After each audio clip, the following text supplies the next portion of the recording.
Queridos, sem perca de tempo, Salmo 132, abre comigo.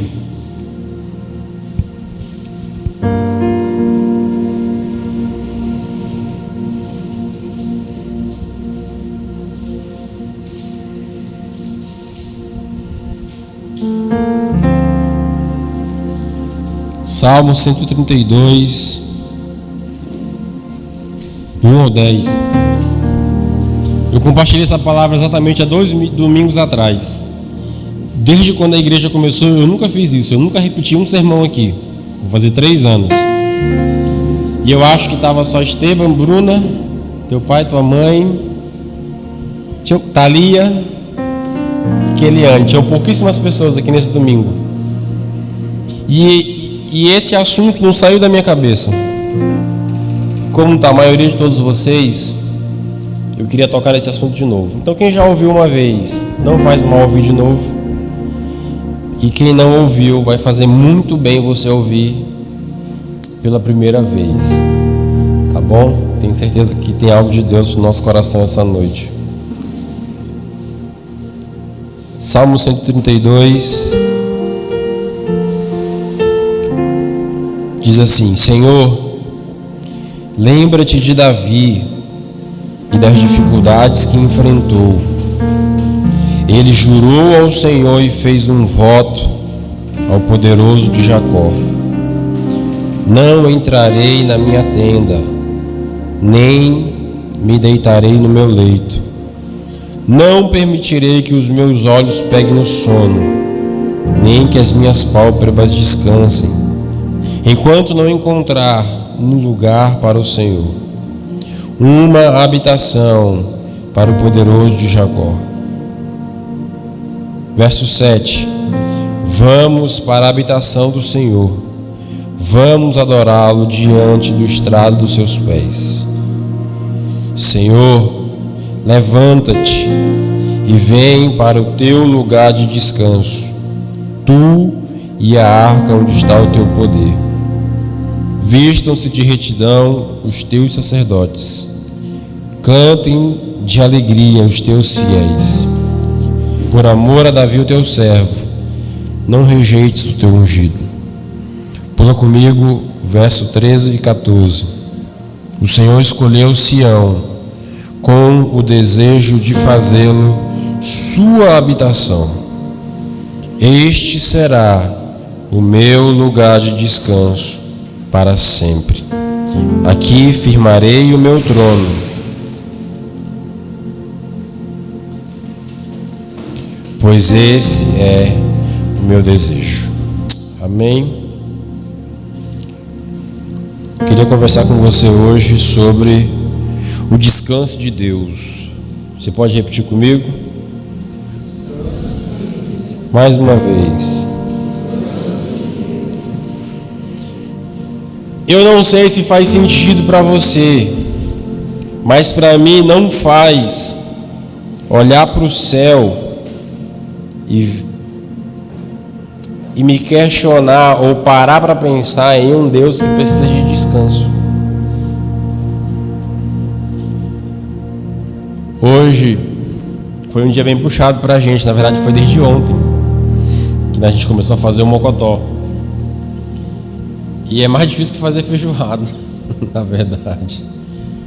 E é bem puxado. Quem se envolveu, as meninas que tomaram a frente aí, é bem difícil fazer.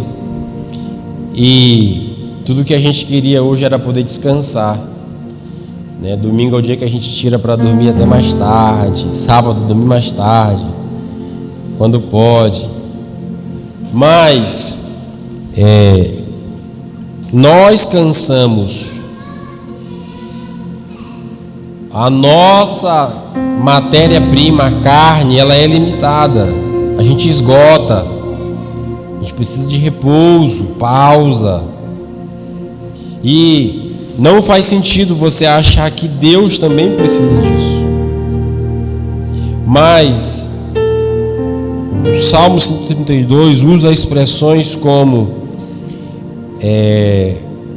verso 8: levanta-te, Senhor, e vem para o teu lugar de descanso. O verso 14 vai dizer: este será o meu lugar de descanso para sempre. Ou seja, Deus de alguma forma, de alguma maneira descansa. Eu queria te provocar hoje para você pensar sobre esse assunto. Como é o descanso de Deus? Na verdade, a pergunta mais honesta é: onde é o descanso de Deus? Se eu te perguntar assim: Apolo, onde tu descansa? Tu sabe me dizer: eu tenho uma casa, aluguei lá, comprei uma mesa nova, tem uma laje top. Você tem a sua redinha favorita, você tem seu quarto, você tem seu arzinho. Você tem o seu lugar de descanso, não tem? Deus também tem um lugar de descanso. E é um pouco sobre isso que eu queria conversar com você essa noite. Tá bom? Deus tem um descanso. E eu queria falar com você sobre o descanso de Deus. Abra comigo sua Bíblia no livro de Gênesis, capítulo 2.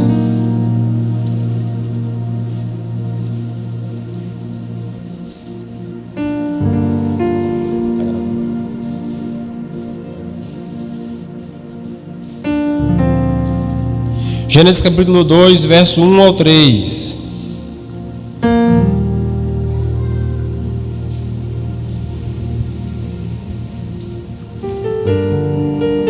Vai dizer assim: assim foram concluídos o céu e a terra, e tudo quanto neles há.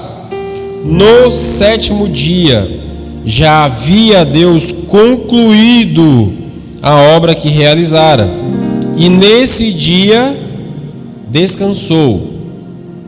Abençoou Deus o sétimo dia e o santificou, porque nele descansou de toda a obra que realizara na criação. Lendo esse texto de maneira teológica, de maneira simples, a gente é tentado a pensar como é esse descanso de Deus. Porque tem uma tarefa sendo concluída, tem um projeto em andamento. É o projeto da criação. E nesse projeto de criação, Deus escolheu dividir em 6 etapas. Na verdade, em 7. Cada etapa aponta para um dia. Você vai ver no verso 2, verso 3, ele criando. Verso 6, verso 9, verso 11, 14, 20, 24, 26 e 29. Deus dizendo. E à medida que Deus faz, Ele cria alguma coisa. Gênesis capítulo 1 é todo o processo de criação. 6 dias se passam. No 6º dia Ele cria o homem, Ele cria a gente. E a Bíblia diz que no 7º dia, encerrando um ciclo, finalizando o projeto de criação, Ele descansa. Agora entenda comigo, eu não estou falando do velhinho sapateiro aqui do centro, que costurou 70 sapatos e no final dos 70 ele está cansado e morto, ele vai descansar. Eu não estou falando do pintor que reformou a pintura inteira em 3 dias. E no final do 3º dia ele queria receber o pagamento e ele estava cansado. Não, eu estou falando de Deus, que em 6 dias cria tudo do nada. E a Bíblia fala que esse Deus, no 7º dia, descansa. Você consegue imaginar Deus cansado depois de concluir essa tarefa? Parece que alguém só através da palavra falou assim: haja isso. E isso acontece. O maior esforço você vai ver da parte de Deus na hora de criar o homem. Até o 5º dia, tudo foi pela palavra.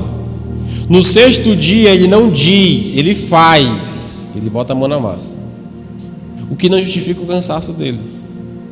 Não porque a tarefa é difícil, porque quem é, ele é Deus. Mas a Bíblia é enfática. No 7º dia, Deus havia concluído da obra que realizara, e nesse dia descansou.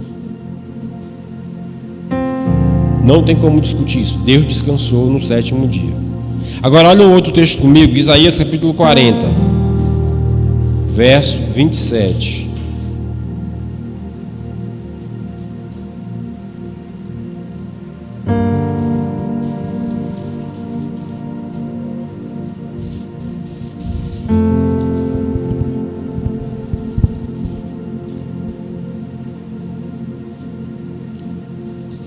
Isaías capítulo 40, verso 27. Olha que texto interessante.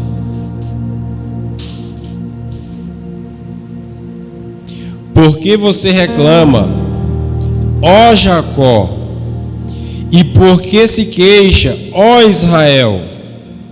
O Senhor não se interessa pela minha situação. O meu Deus não considera a minha causa. Será que você não sabe? Nunca ouviu falar?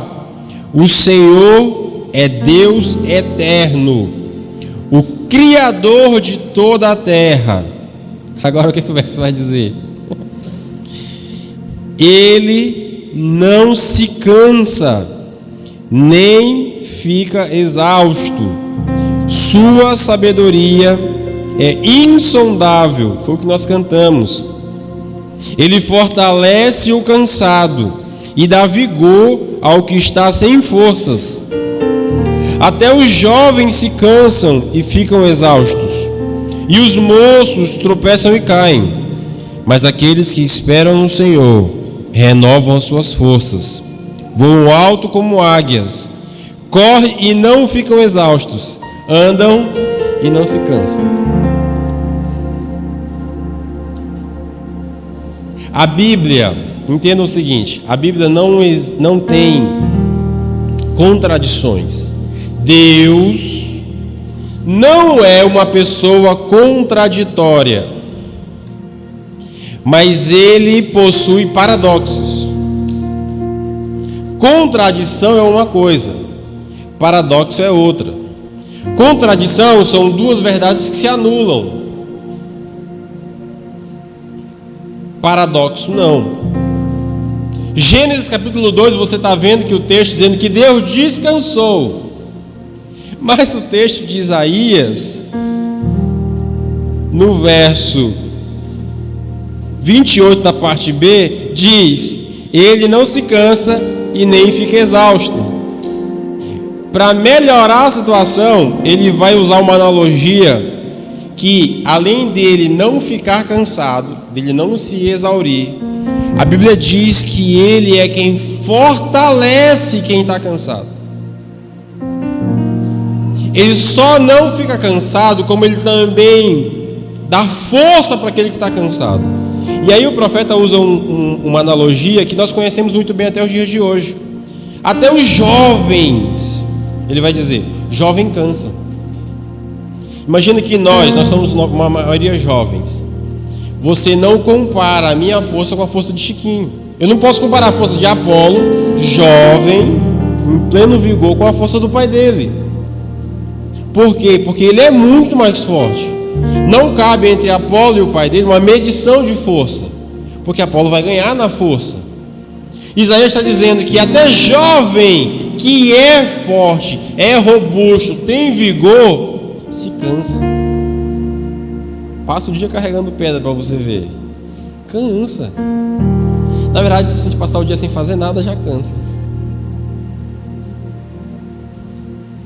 Sendo jovem ou não, cansa. O que o profeta vai dizer de Deus? Mas aqueles que esperam no Senhor renovam as suas forças, voam alto como águias, correm e não ficam exaustos, andam e não se cansam. Eu aprendo que a razão do nosso cansaço é não esperar em Deus, é querer esperar na força do nosso próprio braço, é querer vencer do nosso próprio argumento, e a gente cansa, e chega uma hora que a gente não dá conta, fica só na sua força, fica só no seu jeito. Chega uma hora que você quebra no meio E a única e melhor solução que você vai ter é se render diante de Deus. Porque cansa. E muito. Porque ninguém é de ferro. Só Deus sabe ser Deus. Só Deus é o Senhor. Só Ele é quem renova as nossas forças. Talvez você está aqui hoje precisando de força renovada. Não é um pastor que renova as suas forças. A palavra de Deus está nos afirmando. Mas os que esperam no Senhor. Não é quem espera no patrão, não é quem espera no esposo, não é quem espera no pastor, não espera em ninguém, porque todo mundo falha. Mas se você esperar em Deus, descanse. Descanse, porque vem renovo da parte de Deus para a sua vida. Você pode dizer amém? Gênesis capítulo 2 e Isaías capítulo 40 não são textos contraditórios. A resposta que a gente acha, por que Deus descansa em Gênesis 2, não é por estar cansado. Em primeiro lugar, Ele faz para dar o exemplo, porque Deus não só fala, Ele faz como é para ser feito. Para nos ensinar a descansar, Ele descansou. Em segundo lugar, por que Deus descansou no sétimo dia? Porque o descansar de Deus não é resultado de estar cansado. O descansar de Deus é resultado de haver terminado. Porque Deus terminou, implica que Ele descansou. Ou seja, só descansa quem termina. Se não está finalizado, não tem por que haver descanso. Deus termina toda a criação, nos ensina a descansar, e isso só é feito depois de haver concluído a tarefa. Imagina que eu te dou a responsabilidade de fazer um almoço, te dou todos os materiais, te dou todo o dinheiro que precisa, só que você está cansado e você cozinha o arroz e o feijão, falta a carne e você fala assim: vou descansar. Faz sentido você descansar enquanto não estiver pronto esse almoço? Não faz nenhum sentido. Por quê? Porque não é esse o padrão de Deus para nós.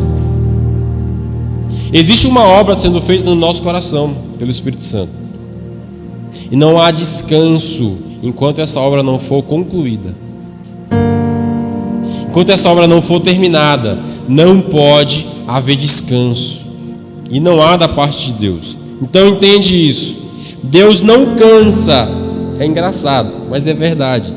Deus não cansa, mas descansa. E o descanso de Deus não é em razão de estar cansado, é em razão de Ele haver concluído, terminado. Então Deus descansa, Deus tem um descanso. Agora, se você abrir comigo de novo, volta lá comigo, Salmo 132. Vamos estacionar nesse texto.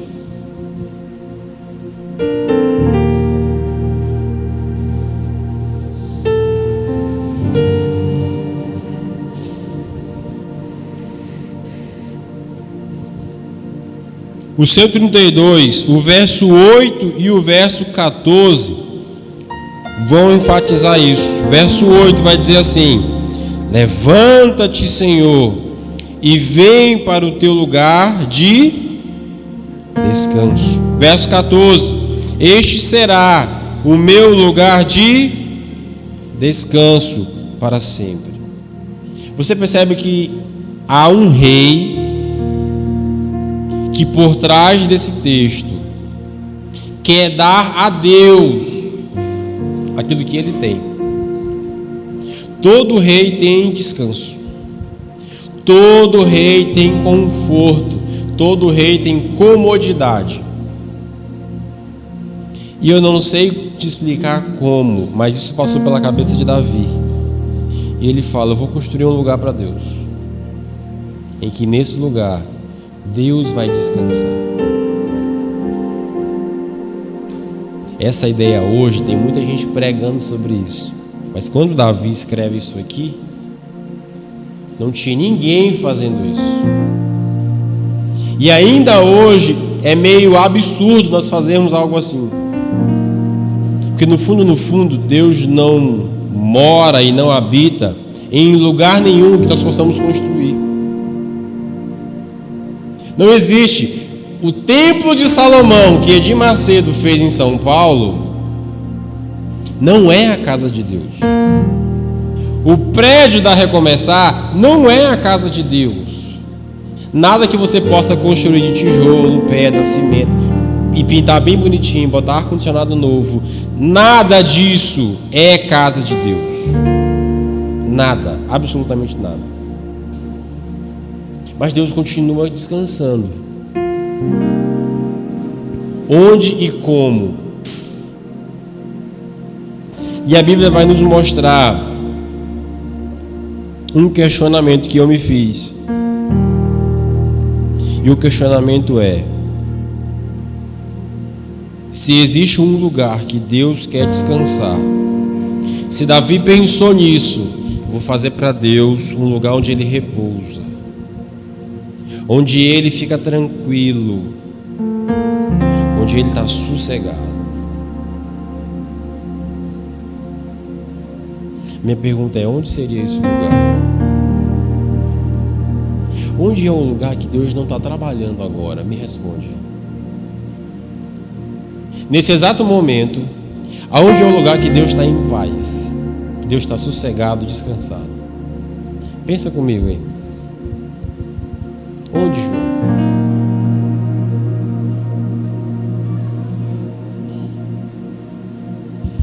Concorda comigo que no céu, nesse exato momento, Deus não está tendo trabalho? No céu agora, nesse momento, Ele está sendo unicamente adorado. Deus está tendo que corrigir algum anjo no céu agora, gente? Deus está tendo que se esforçar para que no céu algo aconteça nesse exato momento? Sim ou não? Jesus, quando nos ensinou a orar, diz assim: seja feita, Pai nosso que estás no céu, santificado seja o teu nome. Aí ele continua: venha a nós o teu reino. Se é para vir é porque não está aqui, está lá. Aí ele continua: seja feita a tua vontade, aqui na terra como ela é no céu. Ou seja, se tem um lugar que há descanso, se tem um lugar que há paz, se tem um lugar onde não tem pecado, tribulação, esse lugar não é aqui e agora. Esse lugar é no céu. Então, o céu hoje é esse ambiente onde a presença de Deus se manifesta, onde Deus achou descanso, onde Deus pode ser Deus independente de qualquer coisa. Deus é Deus no céu e ponto final. Na terra Ele é Deus se algo acontecer. E eu não estou querendo aqui diminuir o poder de Deus, porque nós condicionamos muito o agir de Deus. É a gente que faz bico e diz assim: hoje eu não vou para o culto. No céu não vai ter anjo que vai dizer assim: hoje eu não vou cantar. No céu não tem dia que anjo pega a trombeta e fala assim: estou a fim de tocar essa trombeta hoje não. No céu isso não existe. No céu não tem anjo que diz assim: hoje não estou a fim de bater asa. Não, hoje estou de folga hoje, Senhor. Não, no céu a adoração funciona noite e dia sem cessar. Isaías vai dizer que os anjos adoram 24 horas por dia. Santo, santo, santo é o Senhor dos exércitos, e toda a terra está cheia da sua glória. As maiores visões que os homens de Deus tiveram na Bíblia sempre foram do céu. No céu, a vontade de Deus, ela é plena, ela é perfeita. Ela é obedecida instantaneamente. A presença de Deus no céu é conhecida originalmente. Aqui na terra, nós não temos a presença de Deus como Deus é. Se nós tivéssemos que lidar com a presença de Deus de maneira integral e original, nós morríamos. O nosso corpo não aguenta isso. Nós vamos passar por um processo de novo corpo, novo nome. Por quê? Porque nessa carne, nesse corpo, nesse formato, não dá para topar com Jesus de frente. A gente morre. Por quê? Porque no céu é que isso acontece dessa forma. No céu é puro, no céu é original. E tudo que você viu de bom nessa terra é algo que foi trazido de lá. Arca da Aliança, Arca de Noé, Tabernáculo, Tábuas da Lei, tudo isso foi visto no céu primeiro. O padrão sempre foi do céu para a terra. Moisés viu muita coisa do céu, Davi viu muita coisa do céu, Abraão viu muita coisa do céu. O padrão sempre foi o céu. Seja feita a tua vontade aqui na terra como ela é feita no céu. Sempre o céu foi o padrão. E aí o meu questionamento é: por que Deus não é manifesto na terra como é no céu?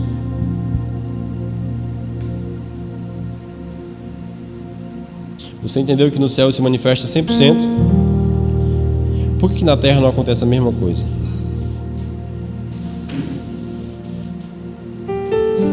Eu te respondo: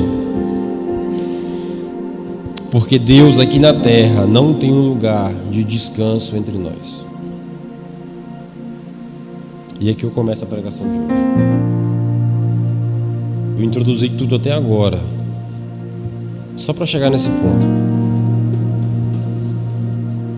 Por que nessa terra, por que nesse culto, por que na nossa vida, na nossa rotina lá fora, quando saímos daqui, não acontece aqui conosco como acontece no céu? E a resposta é: porque Deus não acha em nós um lugar de descanso.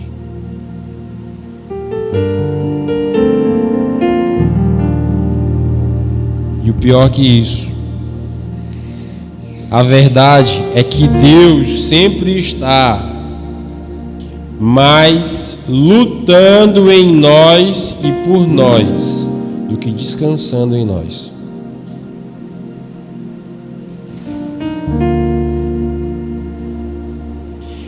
Eu estava refletindo hoje, 6 da manhã, uma pessoa me ligou. Quando eu olhei o celular, uma pessoa de outro estado, falei: essa pessoa aqui nunca acorda cedo na vida. Domingo, Bruno, 6 da manhã a pessoa me liga, vídeo chamada. Eu falei: alguma coisa séria aconteceu, porque esse ser humano aqui nunca fez isso na vida.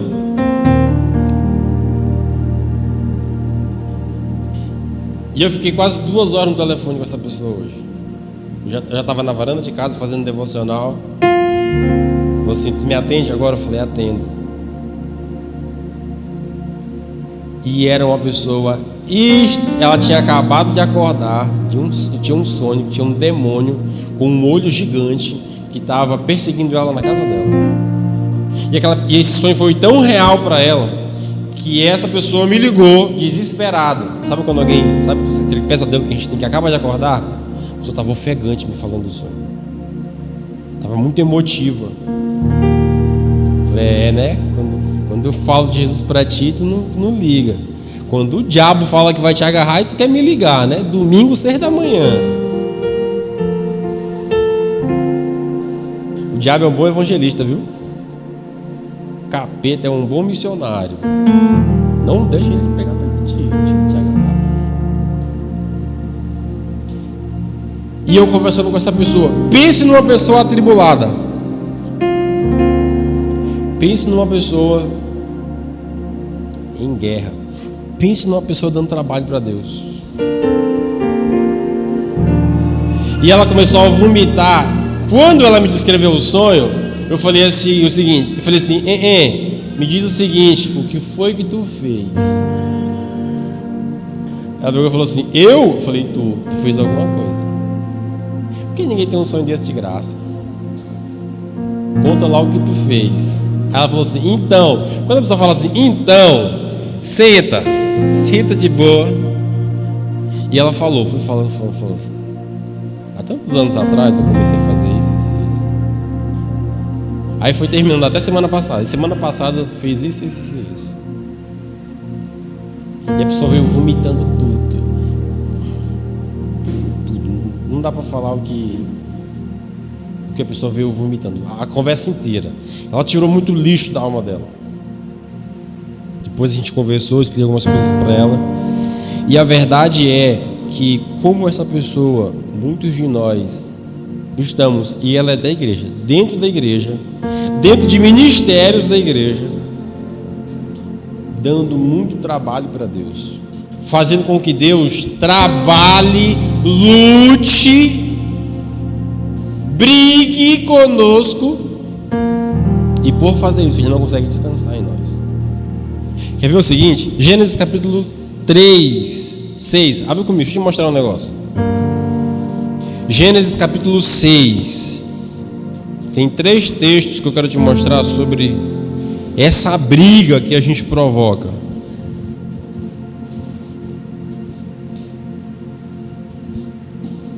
Gênesis capítulo 6, verso 3, vai dizer assim: então disse o Senhor, por causa da perversidade do homem, meu espírito não contenderá com ele para sempre.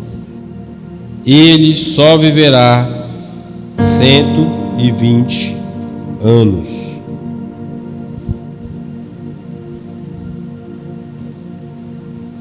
Gente, preste atenção. Deus está dizendo. Ele cria no capítulo 1. Já no capítulo 6 ele fala assim: bagunçou geral. Só 5 capítulos. Olha como a gente é bom de lambuzar tudo. 5 capítulos depois ele falou assim: lascou. Que Matusalém viveu mais de 800, Noé mais de 600, Adão viveu muito. Só que o que vinha acontecendo depois que Adão e Eva pecam? Deus agora não desfruta de um íntimo e perfeito relacionamento com o homem. Deus agora está brigando com o homem o tempo todo, o dia todo, o ano todo. E quando chega a Gênesis capítulo 6, Deus está sem saco. O que ele vai dizer? Então disse o Senhor, por causa da perversidade do homem, por causa do pecado do homem, por causa da loucura do homem, por causa da burrice do homem, por causa da maldade do homem, o meu espírito não contenderá com ele. Contender é brigar, viver junto, discutir. Eu não vou, Deus está dizendo assim, está tão ruim a situação que eu não vou ficar nessa briga o tempo todo. E aqui ele põe um prazo de validade menor para o homem. O homem que vivia 500, 600, 700 anos, ele baixa a régua todinha. Não, vai viver só 120. Chega dessa palhaçada. É horrível estar em um relacionamento onde só tem briga, sim ou não? É o inferno. Não dura muito. O relacionamento que vive em briga não dura muito. Por quê?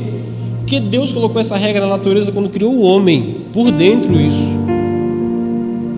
É o homem que vivia 600 e agora está vivendo só 120. E lá no Salmo você vai ver que a gente vive 50, no máximo 60, chegando a 70. O passar disso é canseira e fadiga.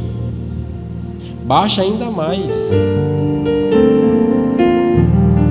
Por que o prazo de vida, de validade do homem diminuiu? Porque o homem, vivendo em pecado, passou a brigar com Deus o tempo todo. A natureza do homem é pecaminosa, a natureza de Deus é santa. E Deus olhou para o homem e disse: não tem graça eu passar 500 anos brigando com você. Vou diminuir essa conta. Você que trate de me tratar direito, mas eu não vou ficar o tempo todo discutindo com você. Gênesis capítulo 6, verso 3. Agora, olha o segundo texto, que é Isaías 63. Isaías 63, verso 7. Que horas são, gente? Tá cedo. Isaías 63, verso 7. A gente é muito rebelde.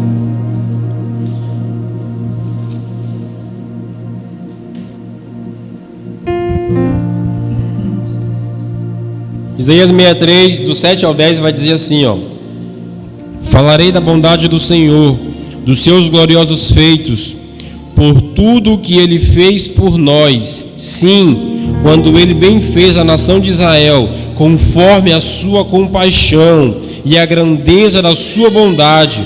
Sem dúvida, eles são o meu povo, disse Ele. São filhos que não me vão trair. Assim, Ele se tornou o Salvador deles. Em toda a aflição do seu povo, Ele também se afligiu, e o anjo da sua presença os salvou. Em seu amor e em sua misericórdia, Ele os resgatou. Foi Ele que sempre os levantou e os conduziu nos dias passados. Agora olha o 10. Apesar disso, eles se revoltaram e entristeceram o Espírito Santo. Olha o decreto final agora. Por isso, ele se tornou inimigo deles e lutou pessoalmente com eles. Pessoalmente contra eles. Imagina que Deus chama Abraão numa terra, faz uma promessa para ele. Abraão tem 25 anos depois, recebe Isaac. Isaac tem Jacó. Jacó tem 12 filhos, nasce as 12 tribos de Israel. A ideia era que o povo saísse do Egito, fosse para Canaã. A ideia era que Israel fosse o único povo da terra que pudesse desfrutar da presença de Deus e mostrar isso para os demais povos. E tudo que Deus faz é de bom. E tudo que Deus faz é bênção. Só que esse povo, que era povo exclusivo de Deus, se revolta e entristece a Deus. O Espírito Santo é entristecido. O que é que acontece? Deus agora resolve reagir em cima da ação do povo. E a reação de Deus é como? A partir de hoje, eu sou inimigo seu. Sabe aquele cara na escola que falava assim: vou te pegar na saída? Foi tipo isso que Deus fez. Vou quebrar sua cara, vou arrancar seus dentes no soco. Deus não simplesmente chegou e falou assim: não contem comigo, como Ele fez em Êxodo. Eu vou mandar um anjo, mas eu não quero papo com vocês, mas eu vou abençoar vocês, vão-se embora, vão. Deus não falou isso. Agora que Deus está dizendo que vocês entristeceram o Espírito Santo, e agora vocês se tornaram meu inimigo, e pessoalmente eu vou lutar contra vocês. Gente, ganhar do diabo é fácil. Mulher, quando ela quer ganhar do marido, é fácil. Pai ganhar de filho é fácil. Briga com Deus agora. Arranja Deus como seu inimigo. Quem te livra de Deus? Você percebe que de Gênesis, por toda a narrativa bíblica, o homem, com relação a Deus, viveu numa disputa, viveu numa briga, e que teve momentos que Deus reduziu a vida do homem, que teve momentos que Deus exterminou o homem, e teve momentos que Deus falou assim: chega dessa palhaçada. É Deus chamando o homem para a briga agora. Eu vou acabar com você.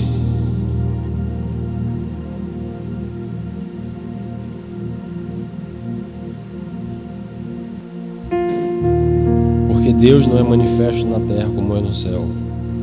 Me diz como que Deus vai se manifestar entre nós, se a gente vive dando trabalho e brigando com Deus.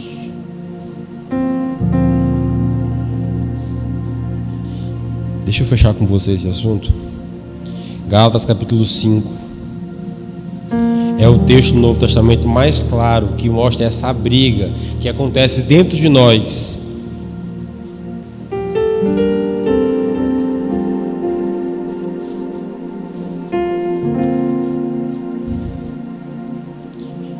Gálatas capítulo 5, o verso 16 vai dizer o seguinte: por isso, vivam pelo Espírito, e de modo nenhum, algumas traduções vão dizer, e jamais, satisfarão os desejos da carne. Uma vez alguém me perguntou: pastor, tem como nunca mais pecar? Eu falei: tem. Fala sério, a gente peca todo dia. Eu abri para ele e mostrei. Gálatas 5,16.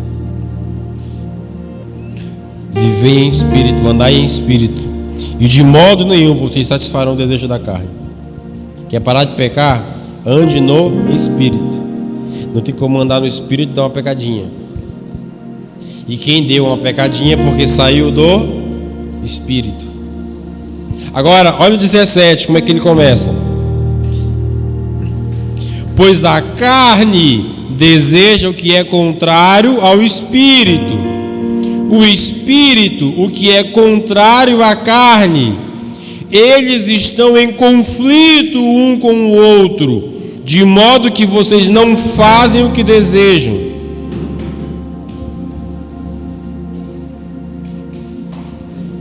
O Espírito Santo vive ou não brigando dentro de nós? Sim ou não, gente?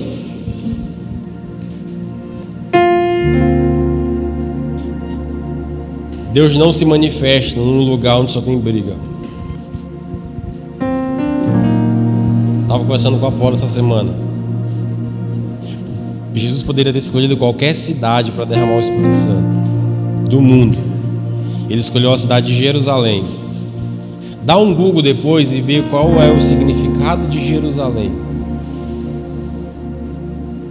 Jerusalém significa lugar de paz. Quando o Espírito Santo foi derramado, os 12 apóstolos estavam juntos, unidos, reunidos na cidade da paz. E porque havia paz, houve derramamento do Espírito Santo. No céu não tem guerra. No céu não tem conflito. No céu não tem disputa. Sabe onde é que tem? É aqui. É na nossa igreja. É na nossa casa. É no nosso coração. É na nossa mente. É dentro de nós que o Espírito Santo vive brigando. Briga de manhã para tu, briga de madrugada para tu orar. Briga de manhã para tu ler a palavra. Ele briga de tarde para tu não pecar. Ele briga de noite para tu congregar. Gente, o Espírito Santo vive num cabo de guerra com a gente. Com todo o perdão da palavra. É um esforço desgraçado que a gente submete ao Espírito Santo. Porque a gente de um lado diz assim: eu quero é pecar.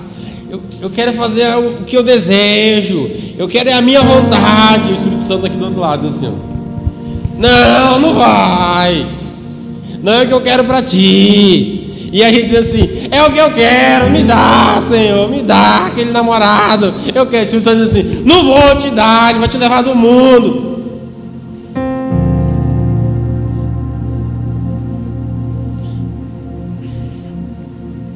É a gente brigando o tempo todo com o Espírito Santo. No coração, na mente, na família, na igreja, no trabalho. A gente briga demais. E não tem relacionamento que desfrute de boa companhia se o pau canta de briga.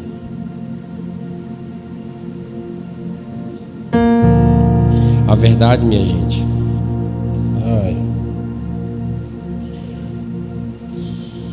guarda isso no seu coração. Enquanto tem guerra, não tem paz.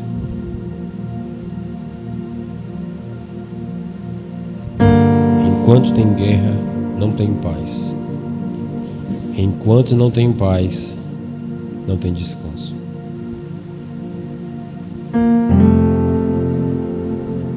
Você entende que o descanso de Deus, no fundo, é resultado de uma guerra inexistente ou vencida?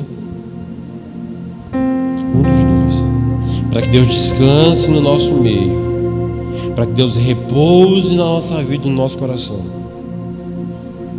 nós precisamos ser igreja, irmãos, filhos, funcionários que não estejam brigando com Deus. Por quê? Porque enquanto tem guerra, não tem paz. Enquanto não tem paz, não tem descanso. O rei na Bíblia que mais teve conquistas foi o rei Salomão. Por que foi Salomão? Porque o antecessor dele, que foi rei Davi, foi o rei que mais lutou guerras e venceu batalhas. Davi até hoje é uma das pessoas mais reverenciadas em Israel.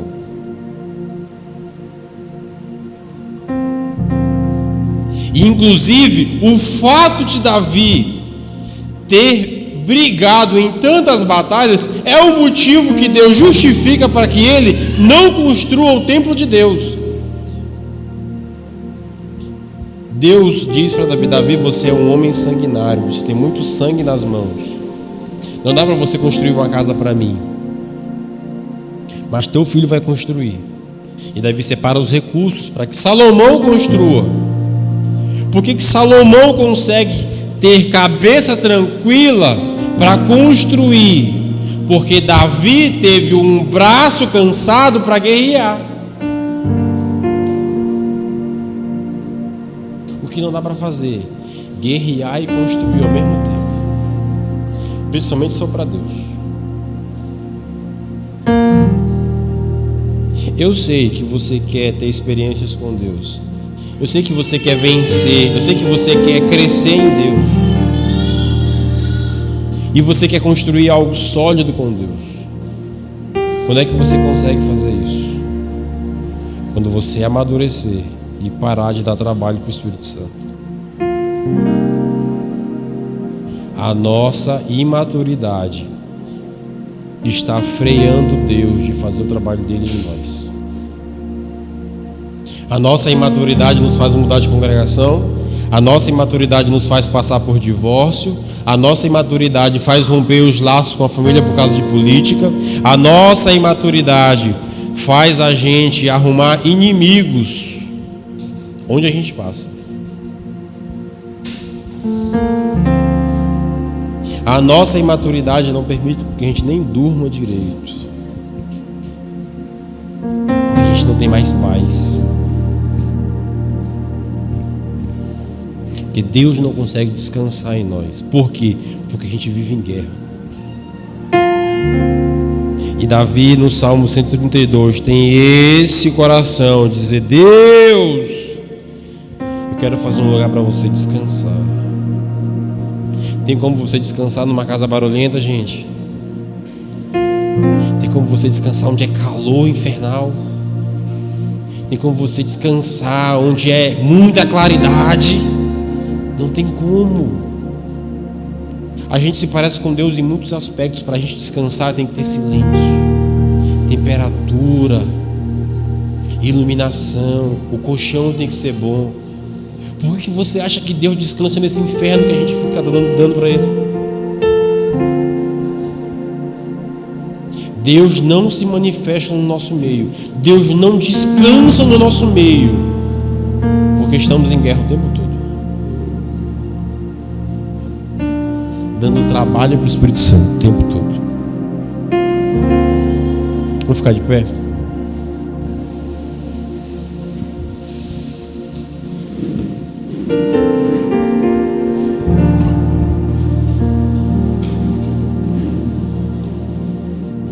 Baixa a luz para mim.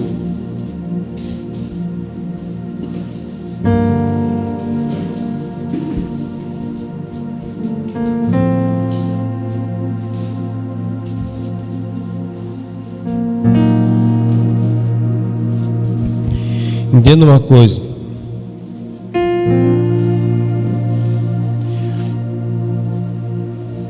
Essa semana uma pessoa me mandou mensagem. Eu perguntei a uma pessoa assim: como é que você está? Ela falou assim: pastor, eu estou em paz.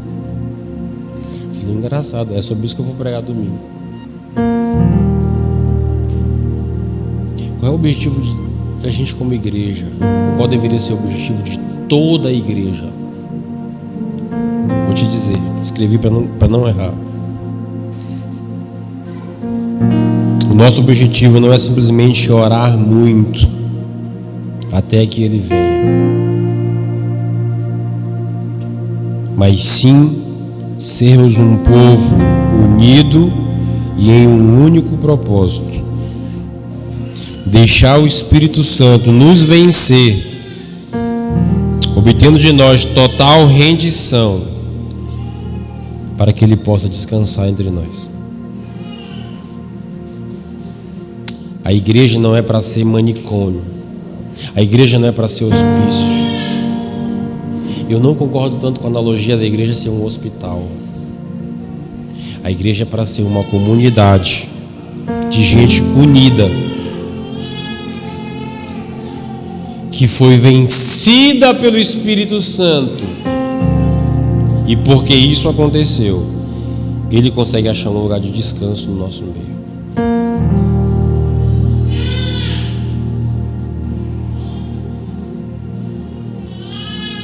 Honestamente falando, o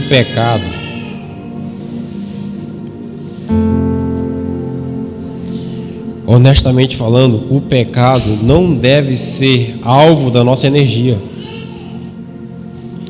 nem para praticar, nem para combater. Gente, concorda comigo que é burrice pegar a vida, tempo, dinheiro e investir tudo em pecado? Seja para praticar ou seja para combater. É mais inteligente pegarmos tempo, recurso, energia, buscarmos a Deus, resolver os nossos conflitos internos e externos. Deus olhar para nós e falar assim: gostei de Alíria, lugar bom de eu descansar nesse coração. O Espírito Santo precisa de pessoas resolutas. O Espírito Santo está cansado de puxar e encolher conosco. Esse cabo de guerra não leva a gente a lugar nenhum. Esse puxa e encolhe, esse esquenta e esfria da nossa fé, sabe? Esse sobe e desce da nossa adoração o tempo todo. Isso não é interessante para nós, nem para Deus. A questão é que Ele vai continuar sendo Deus. É a gente que é afetado com tudo isso. É a gente que tem o casamento acabado, é a gente que tem a família rachada, é a gente que tem a demissão, é a gente que tem as finanças quebradas, é a gente que bateu cabeça com todo mundo, porque decidiu não cultivar mais a presença de Deus no nosso interior, na nossa casa, onde quer que a gente andasse. É mais inteligente, povo de Deus, pegar tudo que nós temos de bom e colocar diante de Deus para que isso melhore. E parar de ficar brigando com a cruz. É melhor se render diante da cruz do que ficar brigando com a cruz, argumentando com a cruz. Ou coisa chata é conversar com quem só quer teorizar sobre Deus.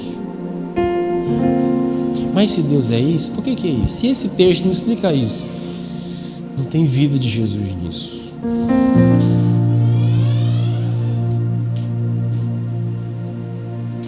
O descanso de Deus é para ser na terra, eu e você.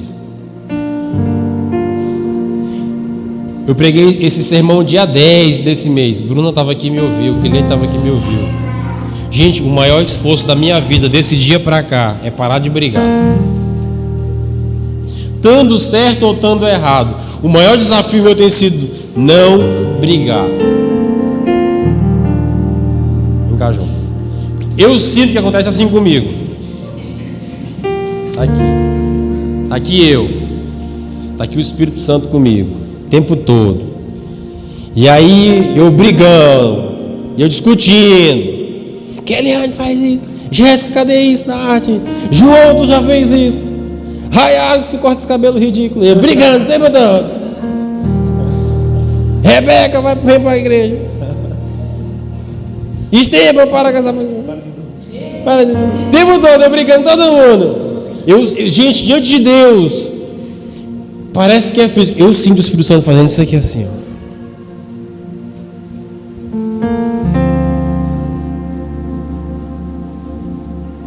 Vai ficar brigando? Vai ficar sozinho.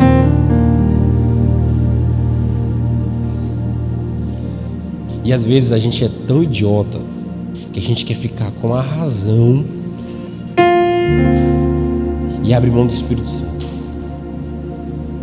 Que a gente quer ganhar no argumento e perder a companhia.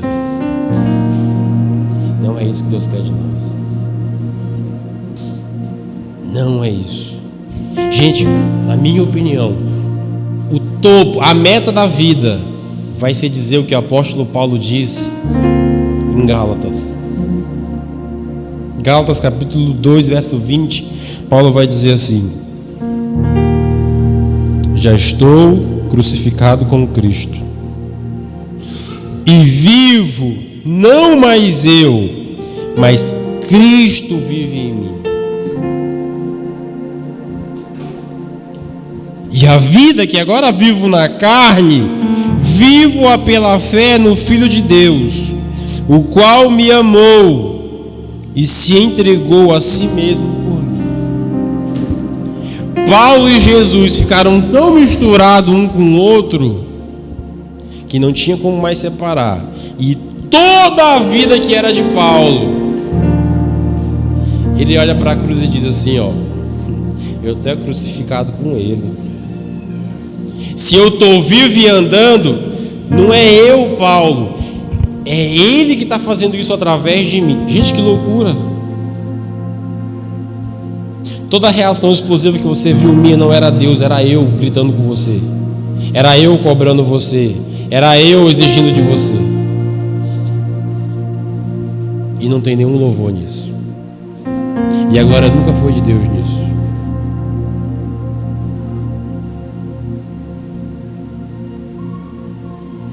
Paulo está tão crucificado que não tinha mais essa palhaçada de: ei, bora pro culto, ei, não peca. Não, quem está crucificado com Cristo, está entregue a Cristo, rendido com Cristo, morto com Cristo, e a vida que ele está vivendo, Cristo é para ir para onde? Para lá, estamos indo. Opa, parou, parei. Senta e fica quieto. Sentei. Volta. Tô voltando já. Sabe, não é vida própria. Nós estamos cheios de vida própria, carreira própria, sonho próprio, vontade própria, decisão própria, gosto próprio. Esse dia você tem com uma pessoa: pastor, estou indo embora, estou indo mudar para outra cidade. Falei assim: beleza, e foi o que Deus te falou? Não, então, né, sabe? Questão de oportunidade e tal. Não é questão de oportunidade.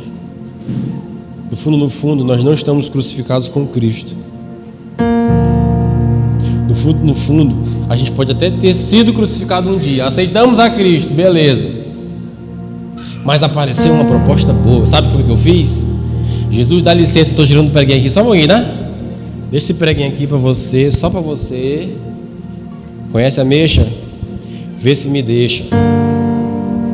E você tirou para fora.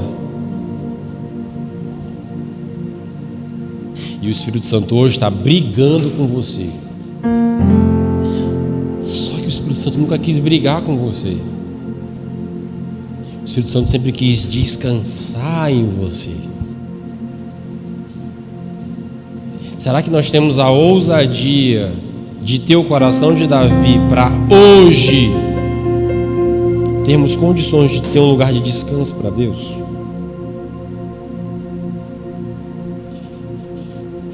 Eu acredito que não é impossível. Eu acredito que a gente pode somar esforço. Somar esforço não para brigar mais, mas para se render mais. E ter a hombridade de pedir perdão. E ter a hombridade de calar. E ter a hombridade de voltar atrás. E sair, sabe, do ataque e ir para a defesa. Diz assim: treinador, é você que manda. Professor Espírito Santo, é você que me ensina. É isso que Deus sempre quis de nós. Gente, meu maior sonho, entende? Eu vou falar como pai agora, não como pastor. Meu maior sonho para Caleb e Benjamim, e tudo que eu faço para esses dois, é para que eles tenham autonomia, força, vida e saúde, para que eles se tornem melhor que eu e vão mais longe que eu. Não passa pela minha cabeça que esses dois vão viver numa disputa entre eles e eles comigo. Faz sentido isso para você? Não faz para mim. Eu não fiz aqueles dois meninos para que eles vivessem brigando comigo. Eu fiz aqueles dois para que juntos a gente fosse uma família, que a gente pudesse desfrutar um do outro o tempo todo. Eu estava no escritório terminando esse sermão, estava reajustando alguns tópicos, que ele mandou esse áudio aqui, ó. Olha o áudio que ele mandou. Vou mostrar para vocês.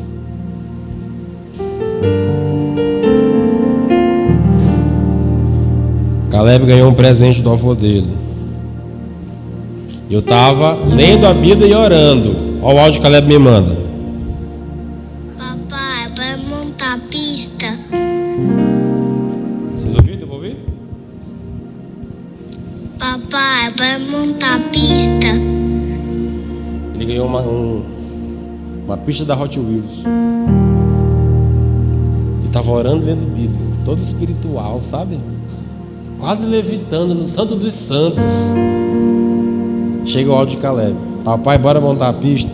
O que você acha que eu fiz? Diz aí. Eu fui montar a pista.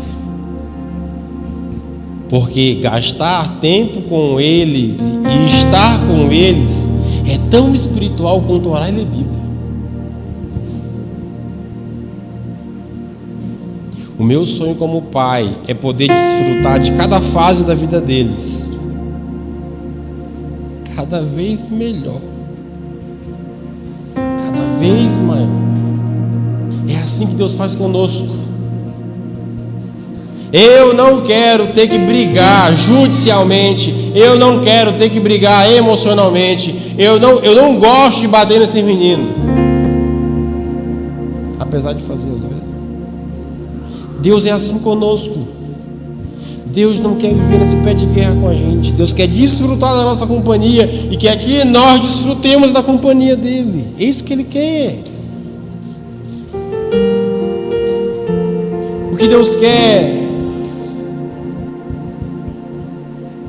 é que você pegue a pista de Hot Wheels que ele te deu, que você sente com ele para brincar. O que Deus quer é que você pegue a vida que ele te deu e que você entregue para ele de volta, para que ele viva em você. É essa a vida que só faz sentido viver com ele.